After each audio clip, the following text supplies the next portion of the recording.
Good afternoon, Jeff Dawson from a very sunny and to be warm Dallas, Texas, which is really nice for February.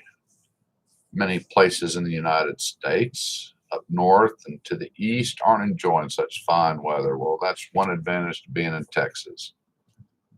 We've had our day of winter so far. That's right, one day, mass hysteria, one snowflake, stores are cleared, aisles are empty.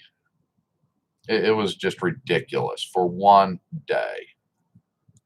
And I guess what you really got to look at is of all that food that was bought, especially the milk and the eggs, how much of that's going to go to waste? And the bread, how much of it goes to waste? Because people are stupid. It's really sad. Panic buying for one day. But that's sadly the society we live in. The Pro Bowl. Who watched it? Who cares? I didn't. I watched 3 minutes of it, and that was 3 minutes too much. Nothing but a tag football game. Let's get rid of the helmets, get rid of the pads, and just wear flags because that's all they're doing now. What a waste. I went back and researched it. Films from the 80s, the 90s, 2000, I think even up to 2010. They actually played the game.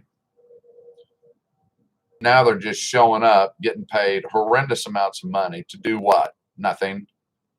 Stand there. I mean, the first snap, I was watching the offensive and defensive linemen. It's like they're playing patty cake. What the hell is that all about? Well, we don't want to get hurt. Well, the NHL and the MLB, they still play. I don't watch the NBA, so I can't comment on that, nor shall I. But there's a reason you're all stars. Play like it, act like it. Every time you put on a helmet, pads, you can get injured. And the fans want to see you perform. But I guess we can't do that anymore because they're not athletes anymore. They're commodities. And that's really sad. They're just commodities. That's it. I won't be watching it again. In the Super Bowl this weekend, there's a lot of commercials out there, and they are not exciting me. They're actually having me think I'm not going to watch the damn thing because I'm not going to be bombarded with a bunch of crap. I'm sure not watching the halftime show because I don't give two shits about that. And on my radio show a week and a half ago, Dawson's Domain, BBS Radio 1, that was one of the topics, and I had invited several of my friends who are black that played collegiate football, had aspirations for achieve what we set out to. Duh, dumbass. It was all lip service. From the word go, it was lip service. You got all your sayings on the field. You let the players put stuff on their helmets.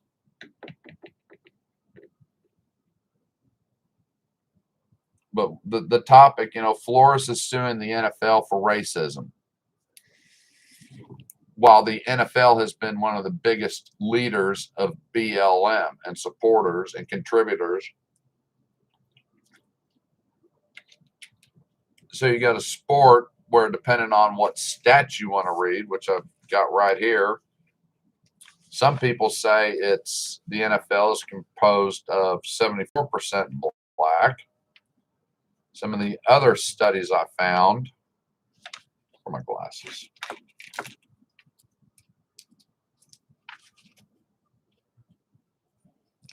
say it is,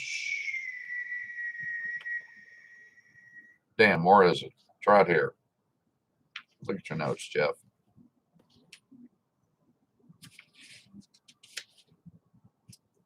That's my review. Damn it. Let's say 22222. Global warming, blah, blah, blah.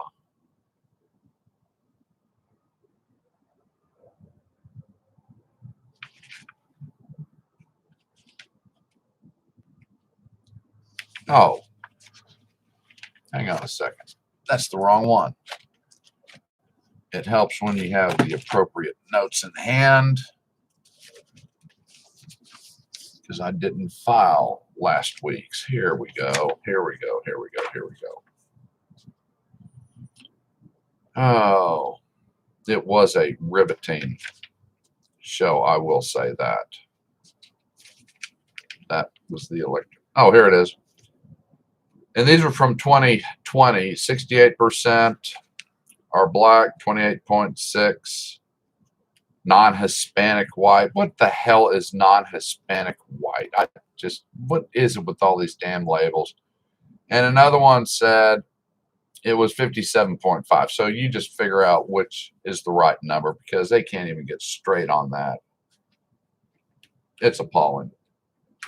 Oh, and hopefully this video won't be deleted like the Facebook Live I did earlier, which last time I did one just stopped in midstream. Complete failure. But it only happens when I start talking politics. So with the Pro Bowl, we're done. I'm done. I'm out. Y'all want to watch it? It's your time to waste, not mine. So Biden has eased sanctions on Tehran and given them $29 billion. Well, hell, you and Obama gave them about $1 billion for what you said were reparations from the 80s. Let's just keep funding terrorism. You think Israel's going to sit back? No. They don't give a damn what the UN says. They are fighting for survival, and if Tehran threatens them, they will strike back. And if you study the history of Israel since they reformed in 1948 by the UN, no one has been able to knock them out. They've tried several times, and they get their asses kicked. Israel will not sit back, and Joe Biden is just fueling the flames of this. And if you read the JCPOA, should be POS. It reminds me of parallels with World War II.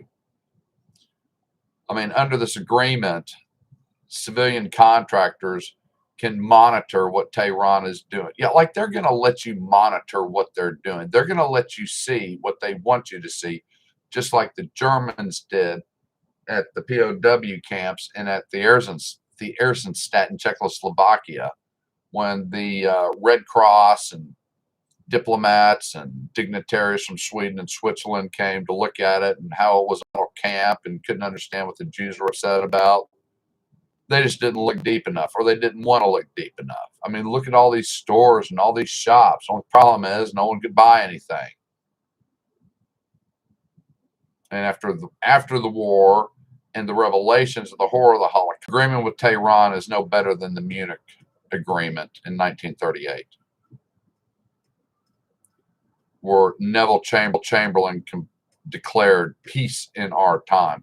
We'll give you a portion of Czechoslovakia just to avoid war. And how did that work out? I don't know, 60 million lives later. And that's kind of where we're headed right now. Appeasement. Appeasement doesn't work against dictators. You know, when Trump was in office and he visited North Korea, the liberal media went nuts. He was courting Kim Jong-un. He was courting President Xi. No, he was visiting and telling them there's a new sheriff in town. Now get your shit together. And they did. And things got quiet. Things were quiet in the Middle East. You got the Abraham Accords. What do we have now? Nothing. We have incompetence at its finest. And you see it every day. The debate before the 2020 election was Biden never got anything right on foreign policy. Well, we're seeing it again.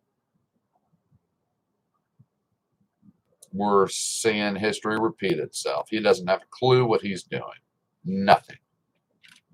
But do you see Facebook give it a pass? And why are we not having a State of the Union address until March 1st? what does Biden think he can push through to convince Americans that he's doing such a fine job? I don't know. As far as I can tell, it's nothing. And that's not good for America as a whole. Maybe for a political, but this being soft on Tehran is